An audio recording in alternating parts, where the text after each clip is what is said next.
Halo semuanya guys, kembali lagi sama gua di Curhat kali ini. Dan kayaknya sih harusnya ya, ini tuh video penutup tahun 2022 dari gua. Jadi bisa dibilang ini video resolusi yang entah kapan tercapainya di hidup gua. Yaitu adalah soal gua punya impian untuk tinggal di salah satu kota ini, yaitu either London atau New York. Nah tapi hari ini gua ngomongin New York dulu lah.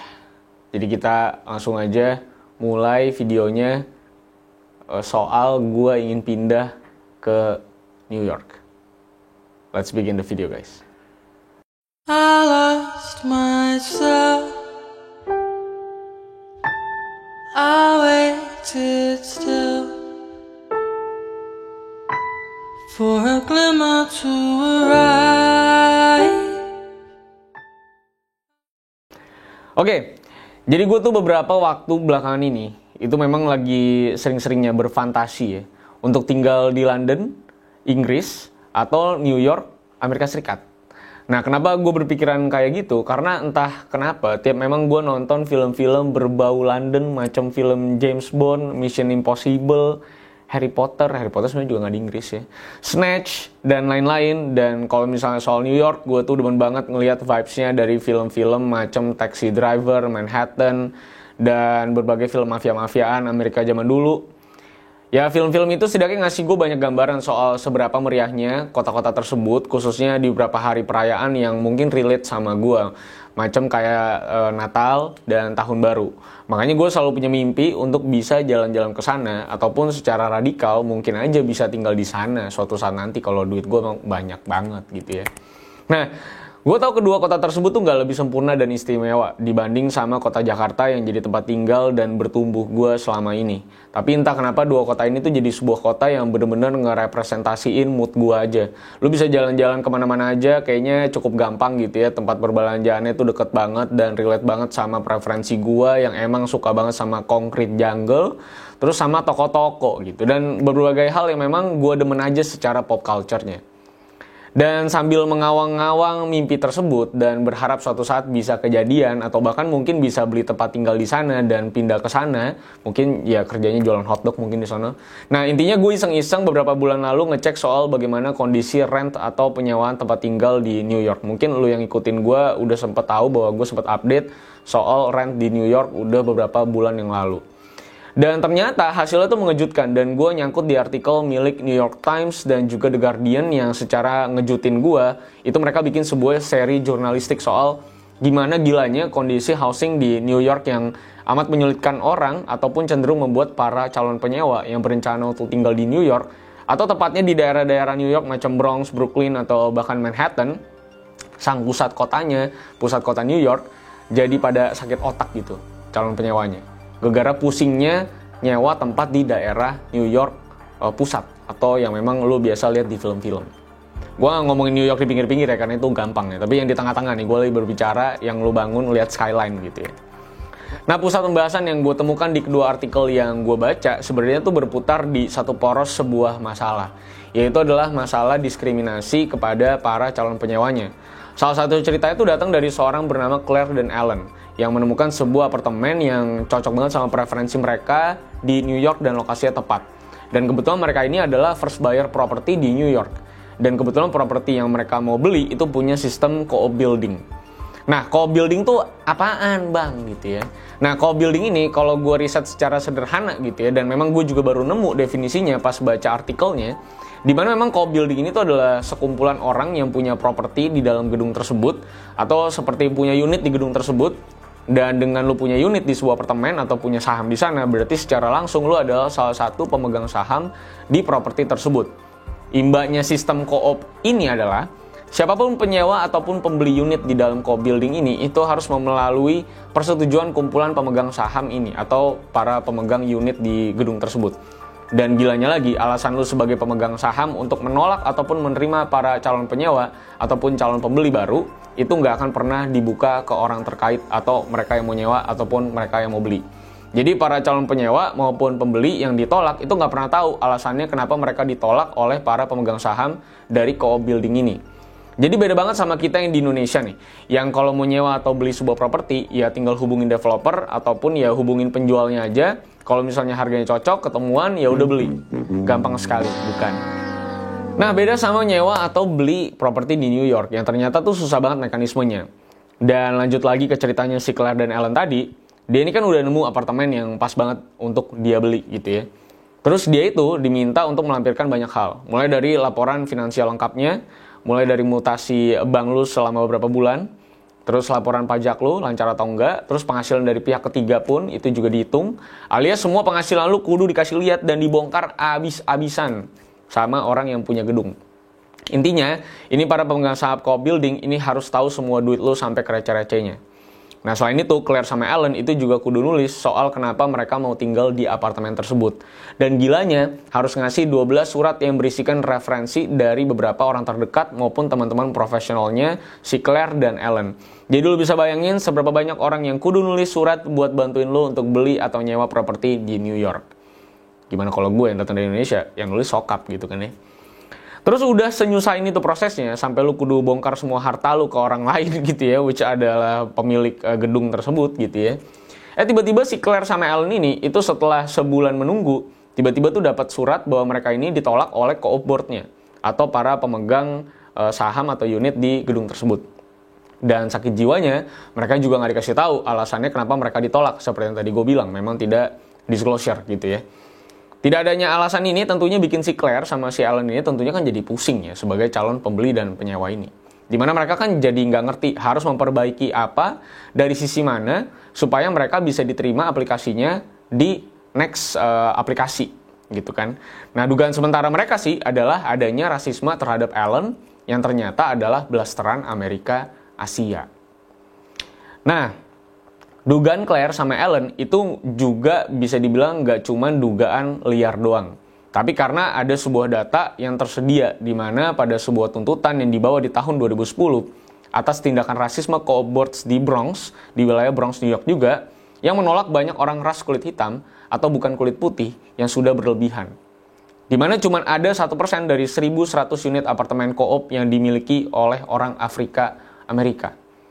Padahal Undang-Undang tahun 1968 soal housing itu udah jelas bahwa tidak boleh adanya diskriminasi dalam urusan tempat tinggal di New York. Tapi karena keterima dan ketolaknya itu nggak pernah dibuka ke publik, ya tentu peraturan ini susah buat diimplementasikan atau dibawa ke persidangan misalnya. Dan karena co-op building ini memegang lebih dari 74% stok apartemen alias tempat tinggal di Manhattan atau di Bronx di New York intinya, jadi tentu aja pemerintah mayan tutup mata sama apa yang terjadi sama urusan co-op housing di New York. Walaupun pada masa pandemi, vacancy di New York itu juga jadi banyak bermasalah. Karena banyak banget yang akhirnya nggak mampu bayar tempat tinggal dan harus keluar dari tempat tinggal mereka. Sedangkan di sisi lain, ujung-ujungnya para co-op board ini nggak ada yang mau nurunin harga sewa mereka. Dan ujung-ujungnya jadi masalah housing akut di New York pada awal era-era COVID.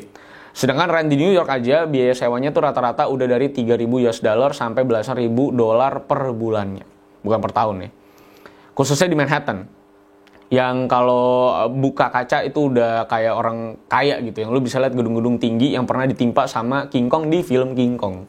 Jadi lu bisa bayangin seberapa sulitnya orang untuk keep up sama cost rent segitu di masa pandemi, ditambah mereka pun yang mampu belum tentu keterima sama para co-op board karena masalah ras. Yang akhirnya bikin housing problem di New York itu jadi makin brutal. Dan gilanya memang karena co-op board ini itu benar-benar macam dewa yang nggak bisa disentuh. Makanya ribet juga gue pikir-pikir kalau suatu saat misalnya punya duit dan pengen nyewa properti di Manhattan, New York. Ditambah lagi mereka ini tuh udah jadi sebuah sistem yang ada selama lebih dari 100 tahun dan menjadi kontributor besar dalam pembuatan komunitas di New York yang ngebuat berbagai country club dan juga social club yang nambah elit wajahnya New York. Dan yang muterin roda ekonomi housing di New York juga dari dulu, sehingga tentu haknya mereka itu juga untuk terima ataupun nolak siapapun yang bakal tinggal di properti mereka, itu tentunya nggak bisa diinterupsi oleh siapapun, karena seberkuasanya itu mereka. Tapi masalahnya acuan ini yang nggak jelas soal keterima maupun ketolaknya, ya memang akhirnya bikin calon penyewa dan pembeli itu makin pusing. Dan emang isu ras maupun penilaian subjektif makin kencang anginnya dan nyata terbukti di lapangan. Dan ini yang bikin gue semakin mengubur mimpi gue untuk tinggal di New York sebenarnya. Udah duitnya nggak ada, terus ya juga susah untuk kesana. Apalagi gue Asia banget gitu ya.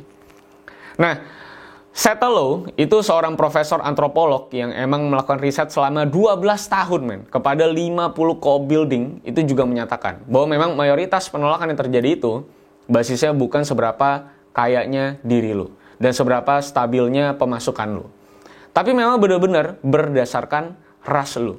Atau konsiderasi lainnya adalah seorang single mom yang dirasa kayaknya nggak bisa bayar sewa ataupun cicilan belinya. Atau bisa dibilang jelek aja di mata publik atau merusak image dari properti mereka. Nah, sebuah cerita itu juga datang dari seorang bernama Natalia Nakazawa, yaitu seorang keturunan Asia Latin. Jadi doi ini sial banget menurut gue. Dan perpaduan ras yang udah cukup sial kayaknya kalau di mata New York gitu kayaknya ya. Karena setelah diterima sebagai penyewa, dia tuh belum dikasih izin untuk bisa mindahin barang-barang dia ke dalam unit apartemennya. Alhasil, dia tuh harus tidur di lorong bersama kardus-kardus barangnya. Sambil nunggu izin masukin barang selama 15 hari, lu bayangin. 15 hari, men. Dan setelah tinggal di sana 1 tahun, dia tuh ngelahirin seorang anak. Lalu tiba-tiba muncul peraturan bahwa tidak boleh ada anak kecil di bagian rooftop apartemen mereka. Atau tempat nongki-nongki lah. Dan beberapa tahun setelahnya, dia juga dapat ancaman bahwa beberapa orang yang tinggal di sana itu bakal nelpon polisi karena merasa terganggu dengan tangisan anaknya. Ini lebay banget menurut gue. Dan ini terjadi berkali-kali. Bahkan ada satu tetangganya yang ngomong bahwa semoga anak lu cepat mati. Emang gila banget menurut gue ya. Kalau gue yang dikasih tahu mau keprak palanya ya. Ini gila banget menurut gue kenapa anak disumpahin mati. Makanya memang dari setiap ancaman dan kayaknya regulasi dan rules yang kayaknya makin tidak fair, akhirnya dia pindah dari situ dan nyari tempat tinggal yang lebih aman. Dan itu semua terjadi sama orang-orang yang biasanya bukan kulit putih. Apalagi dia udah perpaduannya Asia dan juga Latin ya. Jadi dari beberapa kisah dan juga riset dari berbagai pihak menunjukkan memang bahwa co-op boards ini emang benar-benar ngeri dan mempersulit para penyewa dengan filter ras dan status. Dan bukan dari faktor ekonomi yang harusnya jadi indikator paling penting dan paling pertama. Sebenarnya ini bisa lo temukan juga di Singapura, di mana ada sebuah dokumenter yang menyatakan bahwa banyak penyewa yang ngelarang, bukan penyewa tapi pemilik properti yang ngelarang penyewa yang berasal dari India. Ya di mana memang ada stereotip gitu di Singapura bahwa orang India ini bakal masak kari ya dan bakal bikin properti mereka jadi kotor saat disewakan ke orang lain, alias ya rasis-rasis juga. Mungkin lu pada yang tinggal di Singapura mungkin bisa memberikan apa ya sedikit bisa dibilang penjelasan gitu, karena kan gue nggak tinggal di Singapura, gue cuma nonton dokumenternya. Sama seperti di New York ini, gue cuma baca artikelnya. Tapi balik lagi ke New York, sebenarnya ini tuh jadi satu-satunya kota yang masih bisa melaju kencang dengan sistem co-opnya. Karena emang segitu kuatnya uang dan politik yang terkait dengan para co-op boards ini yang udah eksis lebih dari 100 tahun. Yang tentu dipegang juga sama orang-orang kuat pastinya, apalagi ada di New York gitu ya. Manhattan lagi. Maka dari itu memang pada tahun 2021 sebenarnya udah ada rules bahwa para co-op boards ini harus mengeluarkan persyaratan yang seragam atau universal gitu ya kepada para penyewanya, agar para penyewa dan calon pembeli itu sudah langsung tahu apa saja yang dibutuhkan untuk bisa lolos ke penerimaan. Dan bukan kayak lagi beli kucing dalam karung yang sangat subjektif dari para pemilik saham gedung-gedung di New York. Tapi tentunya ini nggak akan terlalu mengubah banyak hal soal co-op housing di New York setidaknya mungkin 10-20 tahun ke depan. Terlebih mereka yang udah pernah ditolak sama co-op boards ya, ini lebih parah lagi. Karena untuk lo apply lagi ke properti co-op yang lain, misalnya ditolak di co-op yang satu, terus lo pengen nge-apply lagi ke co-op yang lain, lo tuh harus declare apakah lo pernah ditolak atau enggak di co-op housing yang lain. Dan ini tentunya bakal makin mempersulit proses penerimaan mereka, khususnya mereka yang sudah ditolak misalnya.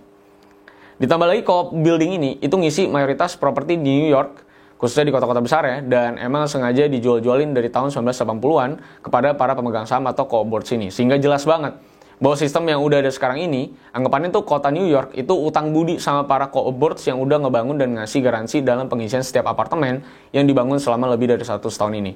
Simpelnya, ini co-op boards ini tuh yang ngisi kota New York dengan duit mereka untuk ngebeli banyak sekali unit properti di sana, supaya New York itu jadi rame dan fix income-nya. Jadi, ya anggapannya kota New York tuh punya hutang budi sama para co-op boards ini, alias orang-orang kaya ini. Nah kalau ngelihat gini kayaknya mesti operasi plastik mungkin menurut gue. Buat jadi orang kulit putih baru bisa gampang gue rasa tinggal di New York gitu ya. Harapan gue mungkin sekarang adalah tinggal di London. Dan gue akan cek gimana caranya tinggal di London dan seberapa sulit mungkin punya tempat tinggal di London. Ataupun kalau memang mau tetap di New York kayaknya gue mesti mengubur harapan gue sementara. Kalau mau tinggal di tengah-tengah New York dan lihat Empire State Building dari jendela gitu ya. Dan kudu tinggal di beneran pinggir New York kayaknya. Kayak sebagian teman-teman gue yang memang juga tinggal di New York, dan ya sama aja sebenarnya kalau kayak teman-teman gue juga ya mereka fotoin juga intinya rumahnya kayak di Sunter gitu, komplek-komplek juga gitu, kagak ngelihat gedung-gedung tinggi juga gitu. Dan memang apa yang gue ceritakan hari ini sebenarnya tuh tergambarkan jelas dari banyaknya film-film Hollywood. Kalau lu misalnya nonton tahun 80-90-an soal misalnya yang settingnya biasa orang-orang tinggal di apartemen, nah itu biasanya kelihatan banget. Kalau nggak salah ada film juga yang diperanin sama pemerannya Loki ya. Gue aja lupa tuh pemeran Loki siapa ya? Tom Hiddleston. Itu pernah main film judulnya tuh High Rise. Yang ngasih lihat gambaran soal seberapa cancernya orang-orang yang tinggal di gedung-gedung tinggi. Dan ada satu film juga kayaknya tahun 80-an kalau nggak salah, Sliver judulnya, dimana ada orang yang udah kelihatan udah pasti begundal ya, ada begundal, terus penjahat gitu, terus sampai tinggal di situ, tapi karena dia kulit putih dan kebetulan orang terkenal juga, tapi tetap dikasih tinggal di situ supaya image dari apartemen tersebut tetap bagus, walaupun itu orang bisa mengancam keselamatan orang lain di apartemen itu. Jadi menurut gue ini memang sudah terjadi di kota-kota besar. Untung Jakarta kagak. Jadi kalau mau beli apartemen gampang di sini. Itu aja bisa gue sampaikan kepada kalian soal mimpi gue untuk tinggal di New York, dan tapi memang ternyata tidak semudah itu. Selain harus ngumpulin uang sangat banyak, dimana kalau 50 juta, 100 juta di sini udah dapat rumah gede banget untuk lu sewa setiap tahunnya. Di sana 100 juta atau setidaknya 50 juta itu baru tinggal di kamar yang tempat tidurnya di lantai 2 ya. Dan itu lantai 2-nya bukan kamar tapi langsung ranjang, alias loft konsepnya. Tapi lo sulitnya tinggal di New York, ya udah gue akan nabung sih sebanyak-banyaknya untuk operasi plastik. Ya bisa tinggal di New York. Agak lebay, emang, dan gak akan gue lakuin juga. Sampai jumpa semuanya. Jangan lupa like, share, dan subscribe. Happy New Year, Merry Christmas buat kalian semua. Dan kita akan berjumpa lagi di bulan Januari. Kalau misalnya gak ada video yang gue munculin lagi di bulan ini. Kalaupun ada biasanya video titipan. Gitu ya. Sampai jumpa di curhat-curhat lainnya. Karena masih banyak sebenarnya hal yang pengen gue curhatin. Mungkin tahun depan lebih banyak curhat lagi. Semoga resolusi lo semua tercapai di tahun 2022 ini. Bye-bye guys. I lost myself. I waited still for a glimmer to arise.